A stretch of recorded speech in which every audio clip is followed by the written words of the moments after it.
योत्स्मानान् वेक्षेऽहं ययेतेऽत्र समागताः धार्तराष्ट्रस्य दुर्बुद्धेर्युद्धे प्रियचिकीर्षवः। Hello my dear friends, आज की जो क्लास है वो आपके ज़िंदगी भर काम आने वाली क्लास है। लाइफ टाइम आपके काम आएगी ये क्लास। देखिए, इस क्लास को समझने से पहले कि ये क्या टॉपिक मैं लेकर आया हूँ, इसको समझने से पहले कुछ सेंटेंसेस पर ध्यान दीजिए। देखिए, मुझे जाना है, आई हैव टू गो। मैं ट्रांसलेशन नहीं समझा रहा हूँ, मैं क्या समझा रहा हूँ वो आप देखते चलिए, समझ आ जाएगा आपको। मुझे जाना है, आई हैव टू गो। उसने मुझे पीट दिया, ही बीट मी। तुमने हमारा अपमान किया, यू इंसल्टेड अस। हमारा पेन यहाँ है, आवर पेन इज हियर। हमारे पास 6 किताबें हैं, वी हैव 6 बुक्स। अब आप देखिए इसमें मेन पॉइंट क्या है। देखिए, मुझे जाना है, मुझे आया क्या, आए। अब हम तो मुझे रटे बैठे हैं भाई कि मी माने मुझे, अवर माने हमारा, आई माने मैं, वी माने हम, माई माने मेरा। ऐसा तो हम याद किए बैठे हैं, ये तो रट्टा मारे हैं। ऐसा लग रहा है कभी गलत हो ही नहीं सकता। यहां देखिए, उसने मुझे पीट दिया, मुझे मी आनी। तुमने हमारा अपमान किया, हमारा आसे आनी। हमारा पेन यहां है, यहां पे हमारा अवरे आनी। हमारे पास 6 किताबें हैं, यहां पे जो हमारे हैं वी आनी। तो ये चक्कर क्या है कि मुझे के लिए आई आ रहा है, यहां मुझे के लिए मी आ रहा है, तो फिर यहां मुझे के लिए मी क्यों नहीं आ रहा? हमारा आस आ रहा है यहां पे, तो फिर यहां हमारा के लिए अवर कैसे आ गया? यहां अस क्यों नहीं आ रहा? यहां हमारे के लिए वी आ रहा है। तो देखिए दोस्तों, ये है चक्कर, सारा का सारा जो ये चक्कर दिख रहा है आपको, ये जो प्रॉब्लम क्रिएट हो रही है इन सेंटेंसेस को देखने से, तो ये सारा का सारा खेल केस का है। तो आज वही टॉपिक लेकर मैं उपस्थित हुआ हूं कि केस कैसे आपको इसको हैंडल करना है और याद करना है कैसे, तो ये सारा कुछ क्लियर हो जाएगा। देखिए, केस का खेल कैसे है, ये केस का खेल आप इस बात को समझिए। देखिए, रूल कह रहा था कि सबसे पहले लगाना है क्या, सब्जेक्ट, फिर हैज टू या हैव टू, फिर वर्ब लगाना है। ये रूल कह रहा था इस सेंटेंस में। अभी मैंने rule has to have to का नहीं बताया है, पर फिलहाल आप यहां समझिए कि रूल कह रहा था कि सबसे स्टार्टिंग में, शुरुआत में क्या लगाना है, आपको सब्जेक्ट यूज करना है। अब मुझे सब्जेक्टिव केस होता है आई, मी नहीं होता सब्जेक्टिव केस, इसलिए मी यानी जो मुझे रटे बैठे हैं ना, वो गलत है। ऐसा नहीं होता है कि मी यानी मुझे, माई यानी मेरा, आवर यानी हमारा, ऐसा बिल्कुल भी नहीं होता। तो ये आप समझ लीजिए कि अगर आप ऐसा याद किए हैं तो मान लीजिए आप गलत याद किए हैं। देखिए यहां पे उसने मुझे पीट दिया, सब्जेक्ट, फिर वर्ब का सेकंड फॉर्म पास्ट इंडेफिनिट, फिर ऑब्जेक्ट। अब ऑब्जेक्टिव केस, ऑब्जेक्ट मतलब ऑब्जेक्टिव केस, अब ऑब्जेक्टिव केस होता है मी। यहां सब्जेक्ट का मतलब सब्जेक्टिव केस, तो सब्जेक्टिव केस होता है आई। तुमने हमारा अपमान किया, किसका, हमारा। अब यहां पे देखिए पास्ट इंडेफिनिट ये भी है, तो ये ऑब्जेक्टिव केस। अब ऑब्जेक्टिव केस हमारा मतलब अस, अवर नहीं। ऑब्जेक्टिव केस होता है अस, लगाना था ऑब्जेक्ट, रूल में सब्जेक्ट वर्ब ऑब्जेक्ट, तो ऑब्जेक्ट लगाना है और ऑब्जेक्टिव केस है अस। अब यहां पे देखिए हमारा पेन यहां है, अब यहां पे हमारा पेन, ये पूरा पूरा अवर पेन यानी हो जाएगा, मतलब कोई नाउन अगर आगे आ जाएगा तो फिर आपको वही केस यूज करना है। जैसे ये पॉजेसिव केस है, तो इसके अभी ये झंझट में मत पड़िए आप, फिलहाल आप ये समझिए कि ऑब्जेक्टिव केस क्या है, पॉजेसिव केस क्या है, सब्जेक्टिव केस क्या है। ठीक है, हमारे पास 6 किताबें हैं। देखिए यहां पे रूल कह रहा था कि सबसे पहले यूज करना है क्या, सब्जेक्ट यूज करना है। रूल यही कह रहा था, सबसे पहले सब्जेक्ट यूज करना है। अब सब्जेक्टिव केस क्या होता है, वी होता है। तो ये सब्जेक्टिव केस क्या है, पॉजेसिव केस क्या है, मतलब देखिए इस सेंटेंस को अगर आपको दिक्कत है तो इसको मैं बता रहा हूं आपको, चलिए गौर कीजिए, आप समझ आ जाएगा आपको। कभी भी जैसे देखिए, जैसे मान लीजिए ये वाला सेंटेंस था, हमारे पास ये वाला, हमारे पास 6 किताबें हैं, हमारे पास 6 किताबें हैं, तो ऐसी कंडीशन में वी, क्योंकि सब्जेक्ट लगाना है, जैसे ही इसके बाद कोई नाउन आ जाएगा, कोई नाउन आ जाएगा, हमारा पेन, अब यहां पे हमारा के लिए हो जाएगा अवर, तो आपको यहां पे फिर पॉजेसिव केस ही यूज करना पड़ेगा, फिर आप सब्जेक्टिव केस यूज नहीं करेंगे। एक आध मैं ऐसे मौखिक रूप से आपको समझाने की कोशिश कर रहा हूं। जैसे देखिए, मान लीजिए अगर कहा जाए कि मेरे पास 4 कारें हैं, आई हैव 4 कार्स। आई आया, ठीक है। अब देखिए यहां पे अगर सेंटेंस हो जाए मेरे पापा के पास 4 कारें हैं, मेरे पापा, तो माई फादर। उम्मीद है ये बात समझ आ रही होगी। अब यहां पे आप ये नहीं कह सकते कि सब्जेक्टिव केस यूज करना है तो आई यूज कर लें। मतलब कुछ अगर आगे नाउन लिखने को है तो हमें फिर उसी तरह समझना होगा कि जैसे अवर यानी हमारा, देयर यानी उनका, ऐसा आप लोगों ने याद किया है तो हमें उसी तरह से फिर उसको बनाना पड़ेगा। तो क्या होता है, ये जो हमने याद किया है मी यानी मुझे, तो ज्यादातर सेंटेंसेस क्या होता है, मुझे ऑब्जेक्ट में आता है, इसलिए ये बात सही हो जाती है। लेकिन ऐसा होता नहीं है, वास्तव में ये कमाल केस का है। तो इसको समझने के लिए मैं आपके सामने एक चार्ट प्रस्तुत कर रहा हूं। उस चार्ट को आप अपने नोटबुक में नोट कर लीजिए और उसको याद कर लीजिए, या कि वीडियो को 2-3 बार देख लीजिए तो आपको याद हो जाएगा। दोस्तों ये जो चार्ट बना है आपके सामने बहुत ज्यादा इंपॉर्टेंट है, बहुत ही इंपॉर्टेंट। इंग्लिश का ये बहुत, मतलब ये मान के चलिए आपकी लगभग हर सेंटेंस में यूज होता है। ये पहले सिंगुलर नंबर का चार्ट मैंने बनाया हुआ है, इसके बाद प्लूरल नंबर का आएगा। इस चार्ट को अगर आप सीख लेंगे तो आपको इंग्लिश सीखने में बहुत हेल्प मिलेगी, खासकर जो बिगिनर्स हैं उनको प्रॉब्लम नहीं होगी। याद कैसे करना है, क्योंकि बहुत सारे स्टूडेंट्स सोच लेते हैं चार्ट तो ये ऐसे बहुत लंबा चौड़ा लिखा है, इसको याद कैसे करें। तो देखिए मैं बहुत ही आसान तरीका आपको बता रहा हूं, आपको सीधे समझ आ जाएगा। देखिए याद आपको कैसे करना है, आई का ऑब्जेक्टिव केस मी, देखिए आई यहां है, ऑब्जेक्टिव केस मी। आई का पॉजेसिव केस माई, माइन। आई का रिफ्लेक्सिव प्रोनाउन माई सेल्फ, ये रिफ्लेक्सिव प्रोनाउन लिखा हुआ है तो माई सेल्फ।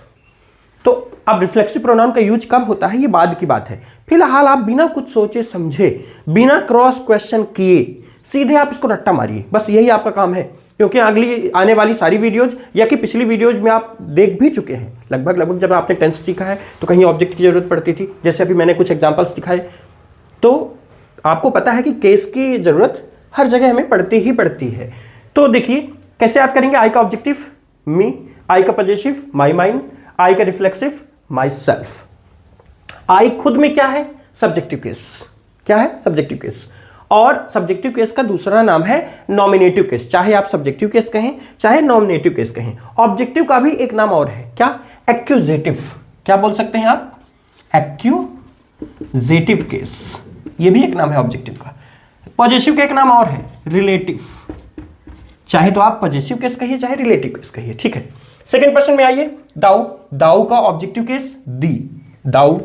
वैसे यूज देखिए अब दाऊ का यूज नहीं होता है, ये ओल्ड यूज है। दाऊ आजकल सिर्फ पोएम वाले चैप्टर्स में भगवान के लिए यूज होता है कि हे ईश्वर तू, दाऊ, ऐसा।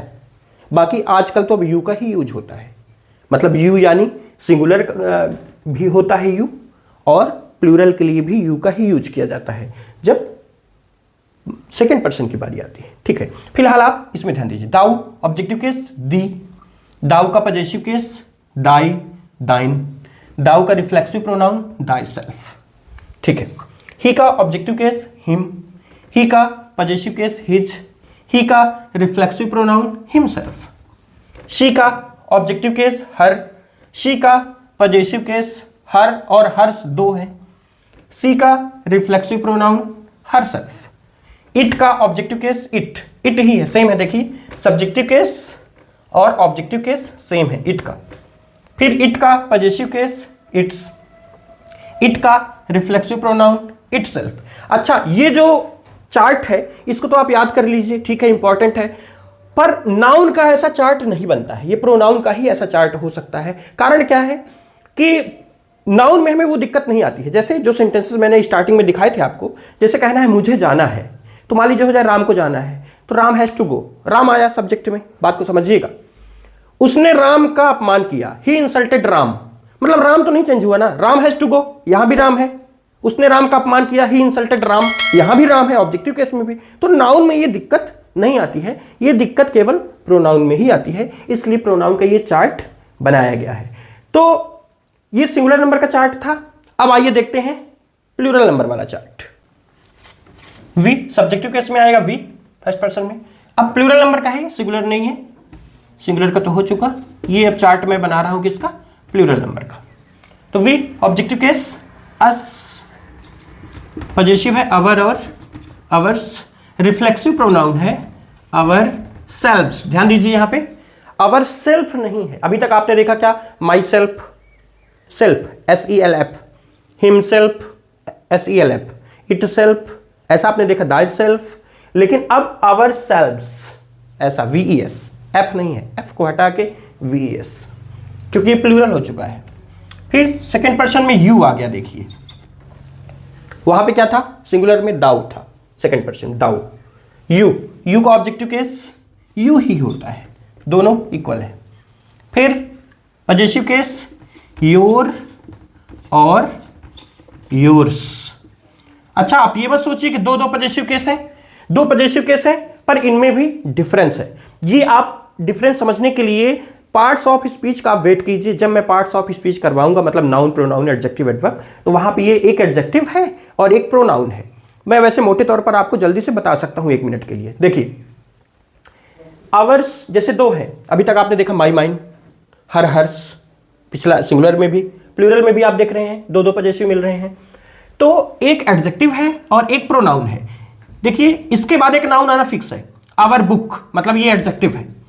आवर्स इसके बाद कुछ नहीं आएगा, ये प्रोनाउन है।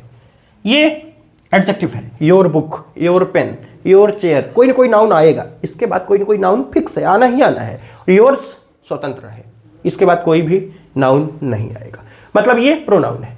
समझ गए होंगे आप। कुछ भी अगर समझ नहीं आ रहा, फिर भी मान लीजिए अगर कहीं थोड़ी प्रॉब्लम हो रही है, तो आप कमेंट करके बताइए, इंस्टा में मैसेज कीजिए, ठीक है। इसका रिफ्लेक्सिव प्रोनाउन थोड़ा समझना है, देखिएगा योर सेल्फ और योर सेल्फ्स दो होते हैं। अच्छा ऐसा क्यों हुआ भाई?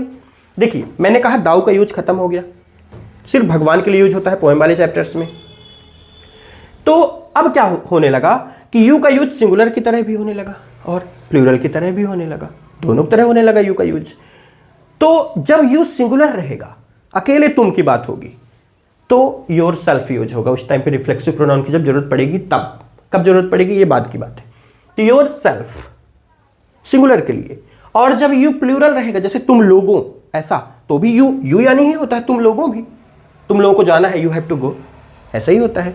तो यू जिस टाइम पे प्लूरल रहेगा उस टाइम पे योर सेल्फ्स, इसीलिए इसके रिफ्लेक्सिव प्रोनाउंस दो हैं, योर सेल्फ, योर सेल्फ्स। क्यों? क्योंकि ये दो तरह से काम करता है, सिंगुलर की तरह और प्लूरल की तरह, ठीक है। तो वी यू। अब तीसरा है दे। दे का objective case them, possessive their है और देयर्स है। देखिए यहां पे देयर, देयर्स, वही वाली बात, एक एडजेक्टिव है और एक प्रोनाउन है। तो दे का objective case them, possessive case their and theirs. Reflexive pronoun क्या हो जाएगा इसका? Themselves. ध्यान रखिएगा देयर सेल्फ्स मत करिएगा, ये गड़बड़ी नहीं होनी चाहिए। जैसे यहां पे ourselves, yourself, yourselves, देखिए पजेसिव में जुड़ गया, लेकिन यहां पे देयर सेल्फ का हुआ क्या? नहीं हुआ। तो इसीलिए ऐसा हम कुछ ट्रिक नहीं निकाल सकते कि पजेसिव केस में सेल्फ जोड़ दो या सेल्फ्स जोड़ दो तो रिफ्लेक्सिव प्रोनाउन बन जाता है, ऐसा नहीं है। यहां तो पजेसिव में जोड़ने से बन गया, देखिए सेल्फ जोड़ने से, लेकिन यहां पे क्या देयर सेल्फ देयर में जोड़ने से बना? नहीं बना, यहां जोड़ना पड़ा, देम सेल्फ्स, मतलब ऑब्जेक्टिव केस में जुड़ा। तो ऐसी कोई ट्रिक हम नहीं यहाँ पे निकाल सकते कि पजेसिव में सेल्फ जोड़ दो, सेल्फ्स जोड़ दो तो रिफ्लेक्सिव निकल आएगा। आपको डायरेक्टली क्या करना है, बिना कुछ समझे आपको सीधे रट्टा मारना है। इस चार्ट को अगर आपने कंप्लीट कर लिया तो आगे चल के बहुत आसानी हो जाएगी आपको, ठीक है। एक बार मैं याद करने का तरीका फिर से आपको बता दे रहा हूँ। वी का ऑब्जेक्टिव केस अस, वी का पजेसिव आवर और आवर्स, वी का reflexive pronoun ourselves, pronunciation ध्यान दीजिएगा, आवर सेल्व्स।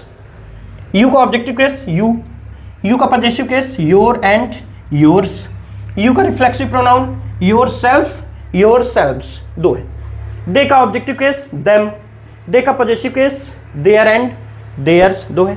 दे का रिफ्लेक्सिव प्रोनाउन देम सेल्व्स। तो इस चार्ट को आप कंप्लीट कर लीजिए और याद कर लीजिए इसको, और मुझे नहीं लगता कि ज़्यादा टाइम आपको लगने वाला है, ठीक है। उम्मीद है वीडियो आपको पसंद आई होगी। वीडियो पसंद आई है चैनल को सब्सक्राइब जरूर कीजिए, वीडियो को लाइक कीजिए, बाकी स्टूडेंट्स तक पहुंचाइए। मिलते हैं नेक्स्ट वीडियो में, till then take care, have fun, keep practising, thank you.